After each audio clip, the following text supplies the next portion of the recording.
The rapid advance in information and communication technologies in recent years have transformed individual lifestyle. Individuals need new skills to make the best use of technologies and avoid their risks. Nowadays, people are using ICT not only for entertainment but also for communication, searching, and sharing information at their fingertips.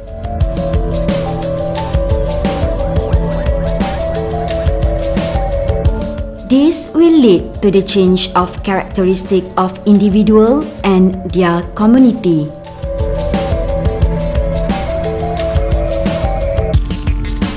However, the nature of the user will determine whether ICT bring out more advantage or disadvantage towards an individual.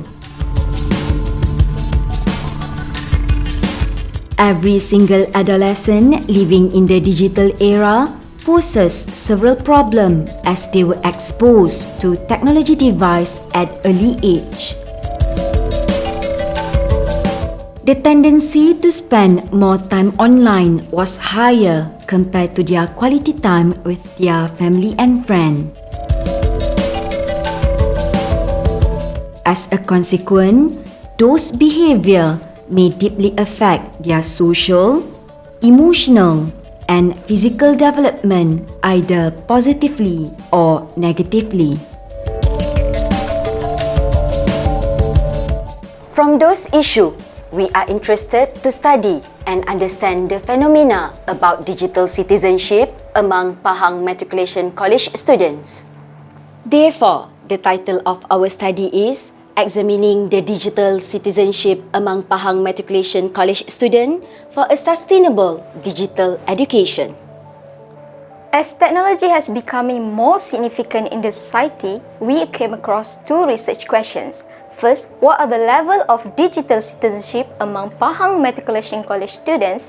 And second, are there any differences between the level of digital citizenship based on gender, hometown area, and average daily internet usage? And this leads to our research objective, which are to examine the level of digital citizenship among our students and to investigate the differences between the level of digital citizenship based on gender, hometown area, and average daily internet usage. Among the literature review, a broad definition of digital citizenship is the ability to use technology and internet appropriately. Quote from International Society for Technology in Education in 2016. Meanwhile, in 2018, Kim and Choi have developed a framework called a SAFE framework that includes a digital citizenship skill for adolescents. In fact, recently, No Hidayah and No Banu proposed a mean class interval to determine the level of digital citizenship for UPSI undergraduate. Those skills have becoming the benchmark of our study. A SAFE framework by Kim and Choi in 2018 composed of four main elements. S stand for self-identity, A for activity in online, F for fluency in digital environment, and lastly, E stand for ethics for digital environment. There are also 5 factors to measure the level of digital citizenship have been derived from the framework consists of Factor 1, digital ethics, Factor 2, digital fluency, Factor 3, reasonable activity, Factor 4, digital self-identity, and Factor 5, digital social cultural engagement. These 5-factor skills were adopted into our study and tested to KMPH students. First of all, our research was designed into a quantitative study in which questionnaire was used to collect data. Then, a random sampling method was used to select respondents. We randomly selected 362 students from the total population. The students selected were from different majors and programs. Our instruments was the Digital Citizenship Scale adopted from Kim and Choi in 2018.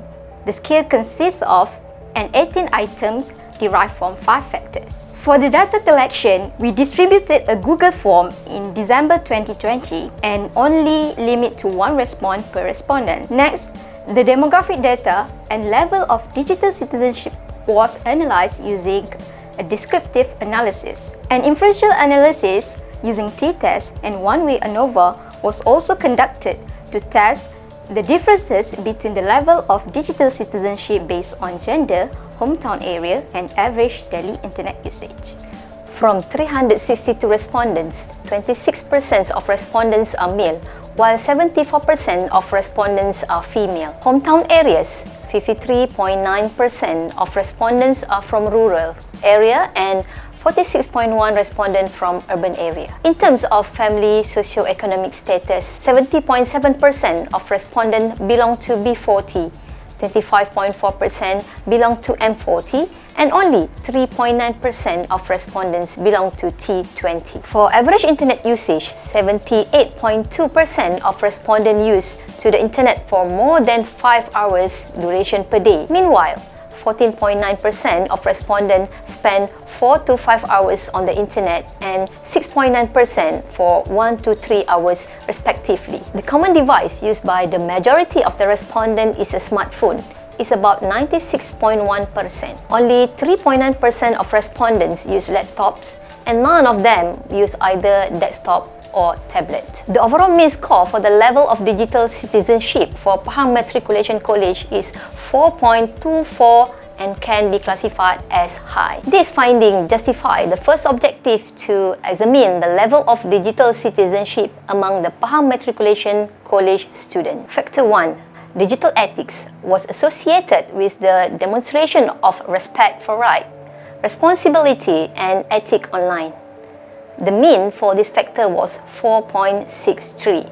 Meanwhile, for the factor number 2, digital fluency was 4.38. This factor is related to the knowledge and literacy skills of the digital environment. On the contrary, factor 3, residual activity, 4.05, and factor 5, digital cultural engagement, 3.98, show slightly lower means, even though both factors still can be classified as a high level of digital citizenship.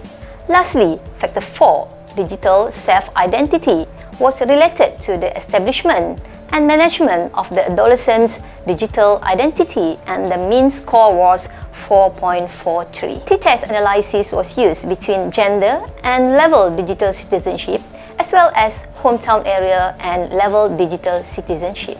While one-way ANOVA analysis was used between average daily internet usage and level of digital citizenship. All tests shown that there was no significant difference between gender, hometown area, and average daily internet usage to level digital citizenship among KMPH students. The implication of this study helped us to understand the relationship between the Pahang Matriculation student behavior in the digital environment and the factors that influence them. From this research, students must have a high degree of awareness to be prudent and responsible digital citizen to raise awareness of cyberspace issues towards the public.